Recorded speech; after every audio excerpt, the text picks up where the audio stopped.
And greetings and welcome, friends. Jacque Howard here of the Trenton 365 show, as well as a bunch of other things. During this segment, I'm going to be talking to you a little bit about what I have been doing, share a little bit more about who I am so that then you can get a better understanding of what I'm looking to do in the future. And also to go through a bit of the social media platforms where I'm doing some different things, highlighting some of the nonprofits that I'm working with, and of course, always trying to guide and direct others to seek some of the wonderful things that I am experiencing during this walk on this plane and in this life. So some basic information, want to let you all know this, that anything that I make as far as a suggestion goes, it is through my personal experiences with that individual and or with that business. With that being said, I do know that I speak to a lot of folks who are in political positions as well as people who are seeking political office, but Jacque Howard and Trenton 365 does not, again, I repeat, Jacque Howard and Trenton 365 does not support any candidate for office. Although they may come on and talk about what they're doing, they may talk about some different projects that we're partnering together on. But as far as any support goes, Trenton 365 and Jacque Howard, we do not support any candidates. The reason behind that is that what I've found is that it's a lot easier to have long-term relationships with folks who identify with the two major parties and those who don't. And that is very clearly a method that I think is more important. I think more of us should consider doing that, especially if supporting one party or the other isn't really beneficial to you in a personal way. So with that being said, I do not support any candidates for office, and I will have them on periodically. I do talk to all of them, Democrats, Republicans, independents, etc., but I do not personally support them. And also, this always comes up generally every election season here in Trenton in particular, and it also comes up when I start introducing certain politicians and things that I'm sitting down with and that I'm partnering with, or if someone sees a photograph of me with someone. So I am not seeking any political office either. I know that there has been some speculation in the past, and that has never been a thought that is on my mind. I personally don't feel as though that is a skill set that I have. I personally don't feel as though that's where I can be best used in building this community for everyone. And when I say the community, I mean the community of the human race. So with that being said, I am not seeking any office positions or anything of that nature. I am also not doing all the social media and the work that I do organizing to seek a job. That's not what I'm looking for either. I know it sounds odd, but man, I'm really doing it for the love. I really believe that through my faith, through my spiritual beliefs, through how I was raised, the relationships with the human beings that I have in the community where I live now, um, I feel it's important for me to do the best that I can to highlight all the positivity and to also find solutions to fix problems and not just bitch or complain about them. So that's what I'm doing with this platform. And I'm very thankful to all the folks who recognize that, see that, spend time with me, and are supporting me in that nature. But there's a lot more people out there who don't see that, don't understand that. And I want to make sure that they have an opportunity to know that this is really me. This is really how it is. And this is what I'm looking to do. So I want to build a better community for everyone. And I believe that civic engagement is the best way to do that. I'm going to go through an acronym, which is R.E.A.C.H, R-E-A-C-H. We'll go through that in a little bit with some of the projects that I'm working on with those. But when I talk about civic engagement, I'm talking about the process of being a citizen. And I know that right now we just digging out from 2 snowstorms in a week. And I know that that's also, there's a lot of folks here who don't like snow. There's a lot of folks here who feel they have to deal with it, but if they had a choice, they wouldn't. And at times, I'm one of those people. But at the same time, I recognize the importance of our community and how we have to work together to address Mother Nature and the snow. Not only is it being dumped on us, probably for some sort of a benefit to our land, but we can work together to solve this problem. And I know on my block, the 700 block of Franklin Street in Trenton, we've been very fortunate to have this is an artery that the city plows and comes through on a regular basis. And I think the city of Trenton and also the Mercer County in this area on those roads, they did a fantastic job clearing from the first storm and then the subsequent one as well, even though that other one came on a weekend. I say that because here on my block, we came together. I mean, we have lots of different ethnicities that are represented on our block. There's a few Black families, including ours, which is, multiracial, but there's also a few white families, but it's predominantly Latino Hispanic that is in this community. And when I say Latino Hispanic, I mean, there's lots of different countries that are represented. Dominican Republic, Puerto Rico, Costa Rica, El Salvador, Guatemala, and that's just the ones that I know of. So when I think about that, when we think about those folks who are moving to America, or in particular the East Coast of America, there are different elements that they're going to experience weather-wise that they may not have experienced if they've come from a tropical climate, and that would be snow. So if you're moving to a community and no one tells you, about snow other than, hey, it's something that comes, they may not know what the responsibilities are as far as where they live, as far as the parking spaces, clearing the parking spaces and clearing that snow properly, not throwing it in the street, not putting trash cans and what other kind of objects, chairs, etc., to save parking spaces that you dug out and all that other stuff. But if no one tells them that, they don't know. I would assume that they would try to pick up on what's happening in the neighborhood, but at the same time, they may not. They may just not be integrated into the community like that.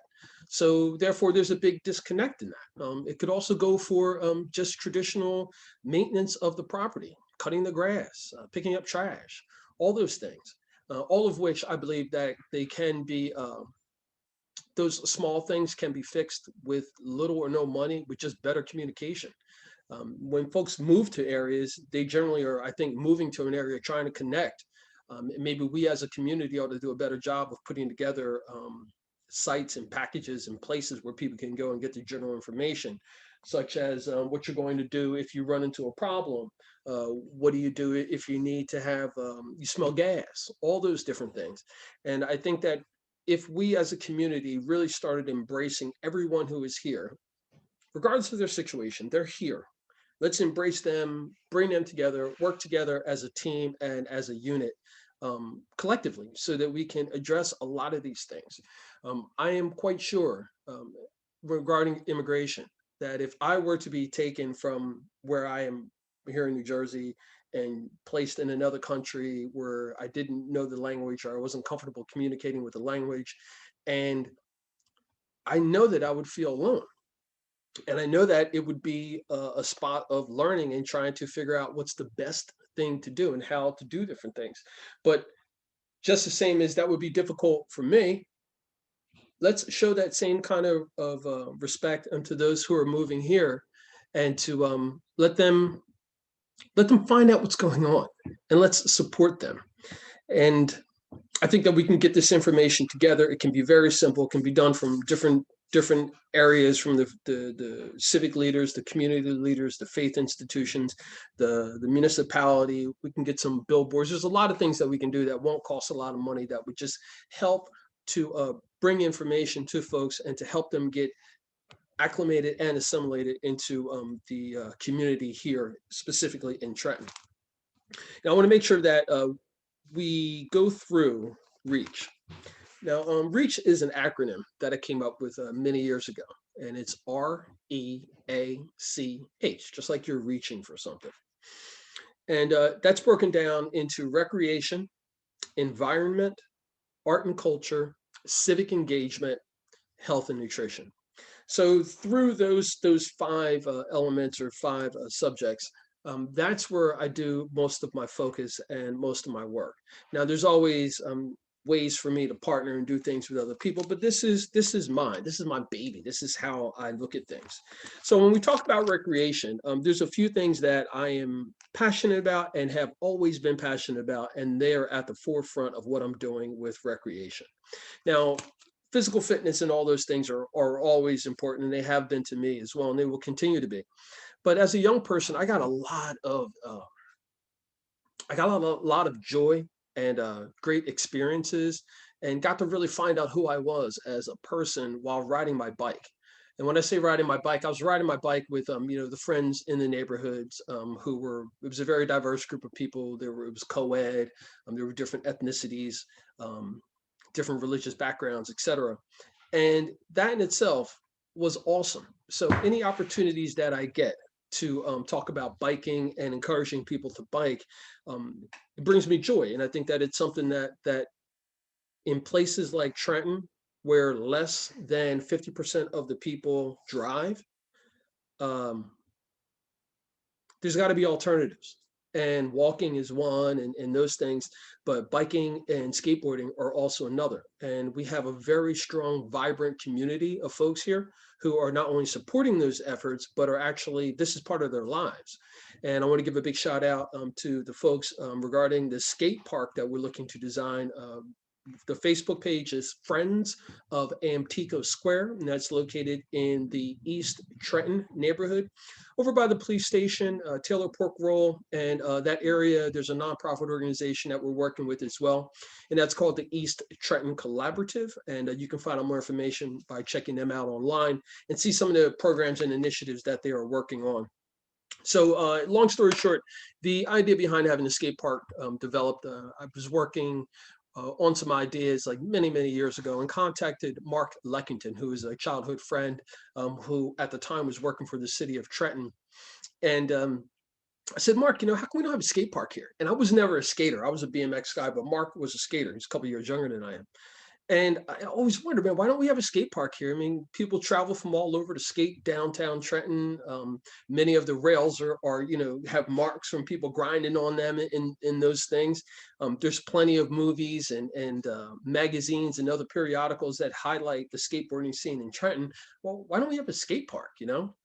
And so we started talking many years ago about what that would look like. And I was just like, let's just do it. At the time I was involved with some of the big nonprofits, Isles, Artworks, I Am Trenton, as well as my church where I worship, Westminster Presbyterian Church. All those organizations are very involved into the life of Trentonians. So I was like, well, let's see if I can, kind of pull some things together. I know a few people, I can have some conversations. And so we started a meeting over at Champs, 931 Chambers Street, which is a well-known watering hole bar and packaged goods store, and very popular with the art scene. So that's near where I live. So that's a spot I used to hang out quite a bit, and befriended a lot of the folks there, the artists and so forth. And we started talking, kicking around the idea, like, would you guys be interested in a skate park? And a few folks said, yeah. One in particular was Roy Hames, who's an artist, and you can kind of see his artwork up over my shoulder there. That's one of his early pieces, a Beavis and Butthead piece. But he was down. There was John, of course, Wills, the guys from Grey Colt Skateboard, which is Scott and Roy, and then John Bullock of oh man, why am I forgetting the name of his? John, I'm sorry, dude. Old school skateboards, and then younger but newer skateboard enthusiasts. Well, I can't believe I'm getting these names. But Jake McNichol. Jake has started a nonprofit called Freedom NJ, which runs an indoor skate program through the wintertime, which is a fabulous hookup with Trenton Circus Squad in the city of Trenton, and Boards for Bros and Red Bull. There's a whole bunch of stuff that's happening on it, and it looks like there's a lot of different things happening with skateboarding, and it is, but we're all working together in conjunction, and we're all friends, which is really interesting. So we've got this idea for a skate park in the area of Amtico Square, and working with East Trenton Collaborative and Friends of Van Pico Square and Freedom NJ and the city of Trenton and a bunch of different entities. So you can keep your eyes open about that. But if you're someone who's interested in skateboarding for yourself, or you have a young person in your life who's interested, just make sure that you check out, there's 2 pages. First, I would encourage you to go to freedomnj.org. It's a nonprofit organization that runs indoor skate jams, and their whole focus is to have a permanent indoor skate park in the city of Trenton. And then on Facebook, it's Friends of Amtico Square, which is on Facebook, and you can there see some images of the outdoor folks who are trying to have the outdoor park, some of the outdoor skate jams that we had over the past year or two, and all of that has come down, because of the weather, one, and also because of the pandemic, COVID-19. Now, also under recreation is biking, and I'm not going to get into this too much, but I am the chair for 2021 of the Trenton Cycling Revolution. This nonprofit organization has been active in the city of Trenton for over 2 decades and puts on yearly events. One is called Cyclovia. There's also partnerships with other nonprofit organizations where there are bike giveaways. This includes the Boys and Girls Bike Exchange, as well as an annual bike tour of Trenton and other small rides. We also do things regarding the environment here as well, such as cleanups of the DNR Canal, etc. And you can find out more about what we're doing with that organization, what it's going to look like under my leadership, a bit about the history, and maybe go through some of the photos. And if you've ever ridden a bike during the tour of Trenton, you may actually even see some images of yourself up there as well. And that website is Trenton Cycling Revolution, and that's a .org as well, nonprofit organization. And we'll be tying all these nonprofits together, hoping that you will take some time and maybe donate some time, talent, or treasures to the nonprofits that are here in Trenton that are doing some remarkable and amazing things. So moving on from recreation, I'm going to talk about the environment a little bit. And, the environment, I think, has been, it's one of those things that's always on people's minds, but it isn't, like I think about, example, snow. How many people are throwing down salt and other contaminants of some sort that are detrimental to our health and our waterways, et cetera, just because they don't want to shovel or they don't want to let the sun naturally do what it does. And I understand the convenience and all those things, but when we think about the environment, at some point in time, we have to give these thoughts a little bit more attention. I think, for example, those who have pets, like we do. We got a couple cats. Tiger, he was here a minute. He'll probably come back, and the other one is Smalls. But I mean, when I go outside and I do something, when I come in the house, I notice how they react to how I smell. They want to come over to my feet. Sometimes they want to lick my feet. Those types of things. And I'm sure that for those of us who are pet parents and lovers of our 4-legged pets, our furry pets, furry children, some people say, this is stuff that we could be contaminating and causing problems with our loved ones, and including ourselves. So I think it's important for us to think about that. One of the organizations that the environment for me is just something that's just what life is. And, doing cleanups and speaking up about the conditions of different things that affect me. That's just who I am. And I think everyone should be doing that. But there's one organization that I'm really supportive of, and I'm looking to doing a lot more with later this year. And that is the Delaware Riverkeeper, and that's Maya K. Van Rossum, who has been on the show on a few occasions. And do I have her book right here? I think I actually have her book right here. Yeah, I'm sure many of you are like me. We have stacks of books that we're always constantly reading. So what I'm reading right now, just to let you know, is, and I'll go into this a little bit more, it's Rick Ross, and Revolution and Ball, Tom Zaki, which is also local. Art of the CEO, I got a shout out in there, but this is from Bart Jackson. Afterlife by T.E. Williams, also known as Irie Sky Fiction, and she is helping me write my first book, so that's on the way as well. And also the self-proclaimed billionaire Irishman, David McCourt. This is a pretty awesome book, Total Rethink. I had an opportunity to sit down and chat with him a while back when he was in town, but we'll get into more about those books in just a minute. But the Green Amendment here, this is from Maya K. Van Rossum. And again, this is Delaware Riverkeeper. She is the Delaware Riverkeeper. Um, and in essence, she works with not only the waterways, but also the towns and the communities and the municipalities along the whole Delaware River. And I think that is 3 or 4 states. I'm not sure of all the details, but she's been on a show. I'm going to be working with her specifically about some of the getting information and creating proper initiatives here in Trenton, since this is a a river city, and we've also had issues with our drinking water in the past. And it behooves us to pay attention to our waterways more. And I'm going to be doing that through Maya K. Van Rossum and her organization called Delaware River Keeper. Now to arts and culture. Arts and culture, folks know that I do make art. When I make art, the focus of my art is literally, it's repurposing and upcycling. I just feel bad about throwing all these things away. And working in the garment industry, it gives me an opportunity to see and to see a lot of things that just transition because of time, not because they're not good quality, they're just done. There's no more interest in them. So if you ride by my house, you'll see that I'll have mannequins out, and I'll use those for displays, things as sculptures and messages like Black Lives Matter, etc. And that's my version of art. And I think more people should be creating art, whatever it is that you do. Just take the time to create, because creating is very stimulating and invigorating, and all those wonderful things. So when I make art, I make it under the name of Amon's Brindled. And that's literally just how it sounds. You can tie that to the website as well. You'll see a link for it on the Trenton365.com website.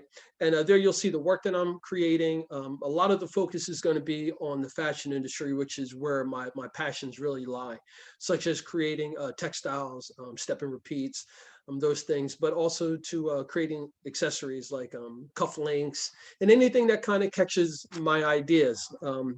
And you'll be able to get those from there.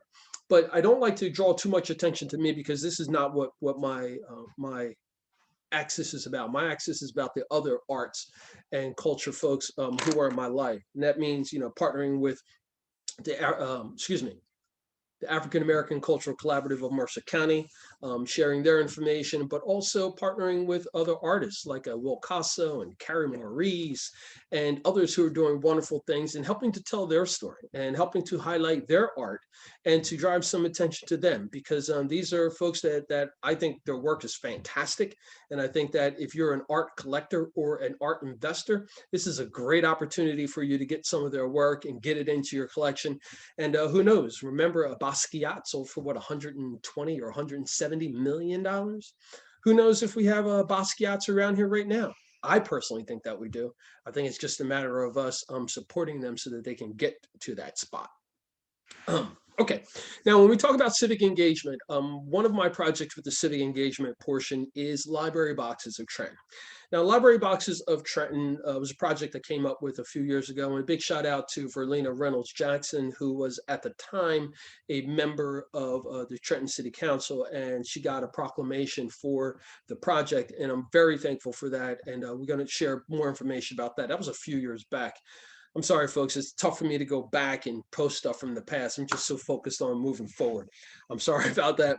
But anyway, the project, Library Boxes of Trenton, some folks will have an understanding about it. It's like the little free libraries. And when I started this project, I reached out to them and did some research, but they were charging. They were charging like a couple $100 for those boxes. And I didn't see that there was any reason to do that. And at the time, I knew that I could source some things, such as recycled or upcycling newspaper boxes into public pieces of art, which is what we did. And I didn't think it was necessary for us to spend any money on it other than sourcing and paying the artist to do the creation. And that's in essence what we did.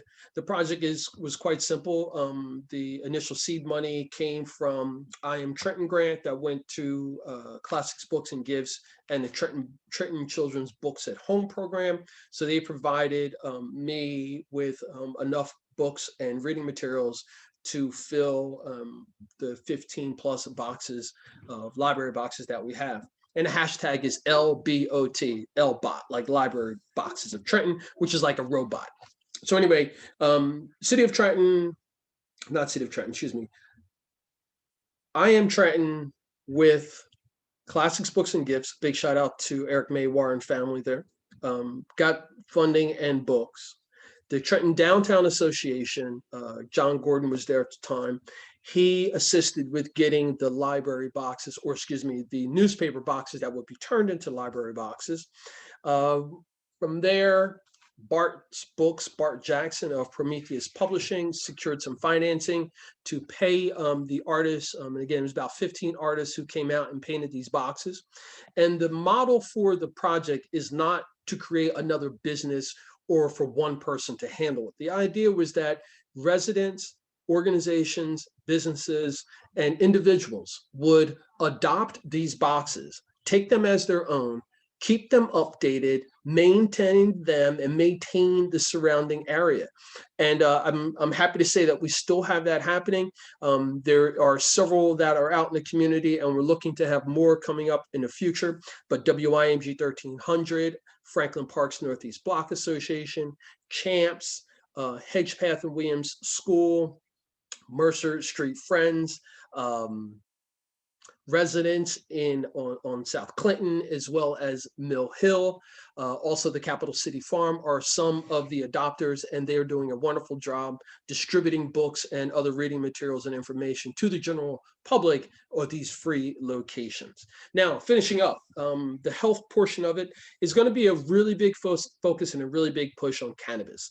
And when I talk about cannabis, I want you to know that I'm going to be coming to you with this from the perspective of a beginner, because I think that there's plenty of people through their lives have come in contact with this plant and have used this plant, but not really understood the scientific benefits of it. And I think that there's a lot of confusion, some purposely done, some literally you just have to do a little bit more homework. But I'll be taking you through that and sharing a lot of this information as I create the series that is going to be my first book, which is My Black Cannabis Experience. And you may have also seen some of my shows along with Black Cannabis, the organization.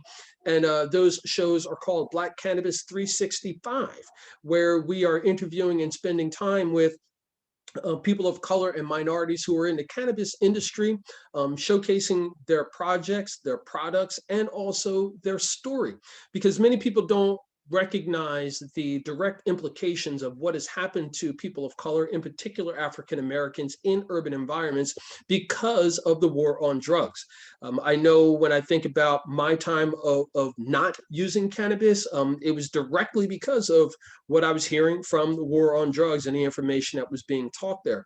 But it wasn't until I got to be older and did a bit more science and recognized that the push for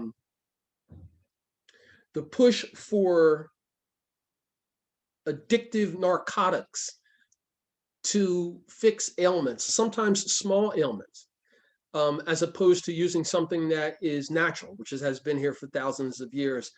That led me to change my perspective. That, along with the racism and classism that has been a part of the cannabis or marijuana industry. I encourage folks, if you have some questions about, what racism in cannabis and racism in marijuana looks like, all you have to do is Google that. Just type in marijuana and racism. You may be shocked at what you find out. You may be even shocked to find out that the spelling of marijuana was changed to add to the story of the racism against the Mexican immigrants that were coming across the border, bringing this indigenous plant that they were using for lots of different things, health related. I'll be sharing quite a bit about the dynamics of it in the church as well. I say that because I worship at a Presbyterian faith that is often considered to be very conservative.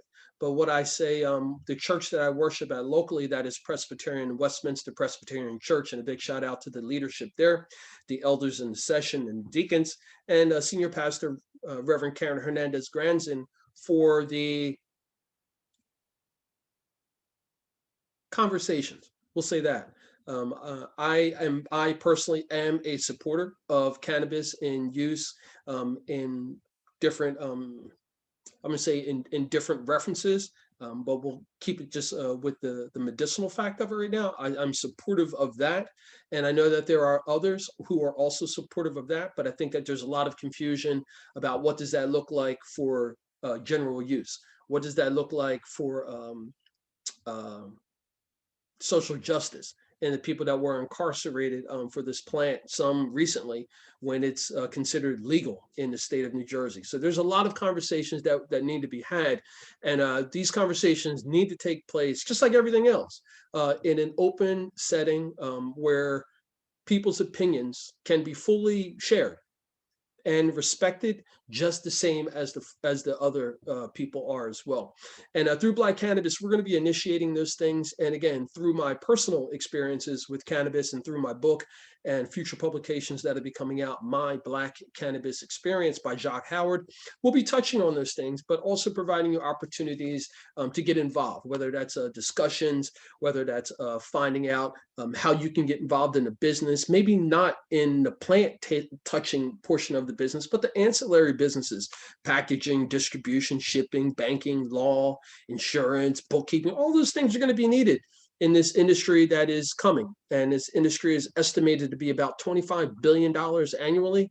And New Jersey will jump to probably within the top 5 most revenue producing states, because we are in between New York and Philadelphia, which are 2 of the largest cannabis consuming cities in the world.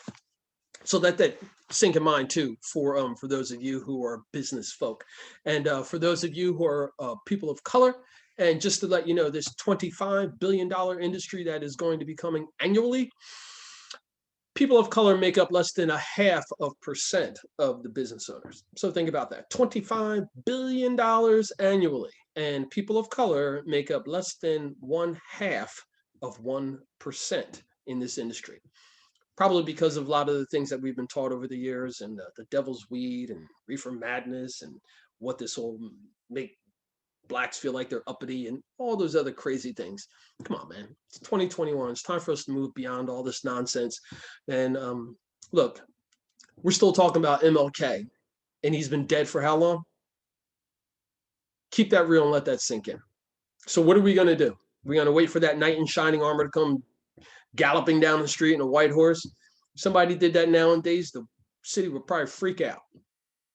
That person's not coming in that regards. We are those people. Our education, our experience, the technology, the access that we have to these things, the information is there. This is all quite simple. Tell the truth, recognize the history, all of it, the good, the bad, and the ugly. Tell the truth about the history.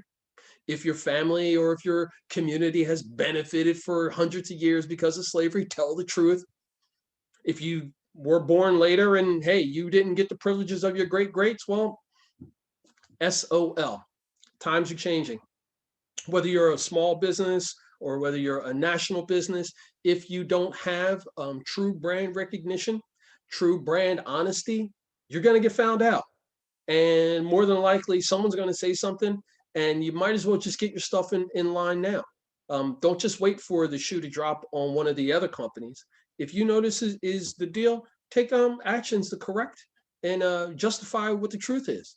I think that you'll get more respect and more sympathy and more understanding from people who will say, hey, look, this business, this organization, this family, they said, this brand said, hey, you know what we did in the past is wrong. We're not doing that anymore. In fact, we're making changes at this moment going forward. You guys can do that too. Whether you got a tree service company that you've been paying people under the table, you got a pizzeria or something like that, and you're paying people cash and knowing you're not putting it on the books, all those things, you might want to sit tight, man. I don't know how long that's going to last, especially with the way the younger children are thinking. They're all about equality for everyone, which is probably why some people are having hard times communicating with their children now, because a lot of folks besides, let me back up. Those folks who are from this area that are approximately my age, probably in their 50s or so, a little older, we grew up in this one kind of mentality. Hey, you go to work, do your 30 years, you get your gold watch, you retire, you go off in the sunset, everything's going to be good. You move out into the suburbs, you got your 2 cars, your dog, your kids, all that stuff. You pay for college, they go on and then you move into the sunset. Well, more and more people are finding out that that is not a reality for our generation. And it's unfortunate, but it took the younger generation, I think the millennials, to tell us that, yo, you guys are full of shit and we don't believe you. Excuse my language, but that's the truth. Now we're stuck in this just juxtaposition of trying to reason with our children. and at the same time trying to reason with our parents and grandparents who were sold a bill of goods, who sold us a bill of goods, and now that bill of goods is due and we got nothing. So what do? We don't know what to do. So we just keep plugging along, and then we get someone in office who all of a sudden says, "Hey, guess what, guys? That person's the problem," and people run after that one person. Come on, man. Come on. 2021. That's where we are. I'll finish up talking about that a little bit of politics with this. If anything that happened in the last 4 years under President number 45 took place under President Barack Obama, I don't think many of those people who are the insurrectionists would be as calm as they are. We'll let that settle in there. Finally, Black History Month, folks. Black History Month is a month that the government says it is, but if you're Black like me, there's no month. This is every day. You know, even with social equity stuff. Yo, I've been married to a woman of a different ethnicity for over 20 years now, or yeah, for 20 years. I've been in this for a long time. I'm an OG in this equality thing. This isn't something new. It's time for us to make a change. It's time for us to really be that badass of a country to go out and say, look, we're going to eradicate some things. We did it with drunk driving. With that being said, folks, thanks for listening and tuning in to the Trenton 365 show. I'm Jacque Howard, your host, and you can always reach me on one of the social media platforms, Facebook, Twitter, or Instagram. I love having conversations with folks. I prefer to do it in person, a cup of coffee, cup of tea, a beer, something like that. But if that doesn't work, let's do it via video. Let's talk. We'll record the video, have some questions. And I'm not saying you have to agree with me, even if you don't. Let's have a conversation and let's record it and share it. At least that way, we know that we're sharing information about how we really feel. And we'll get a chance to kind of meet some other people. Thank you for being who you are. And remember, it's always about justice, peace, and humility. Take care, folks.